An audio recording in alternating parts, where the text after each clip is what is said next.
পেটে যখন তীব্র খিদে আর মনে যখন বিরিয়ানির টান, তখন কি ঘরে বসে থাকা সম্ভব? তাই আর দেরি না করে বেরিয়ে পড়লাম বিরিয়ানির খোঁজে।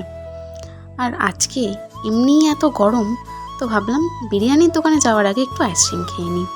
তো ঠিক যেমন ভাবনা তেমন কাজ, এই যে আইসক্রিম নিয়ে নিয়েছি। আর আইসক্রিম খেয়েই চলে এলাম এই যে আমাদের গন্তব্যের জায়গায়।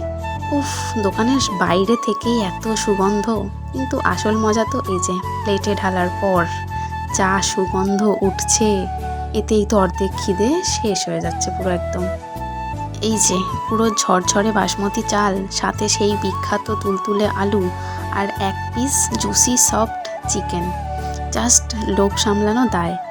উফ, তাড়াতাড়ি করে প্রথম বাইটটা মুখে দিতে হবে।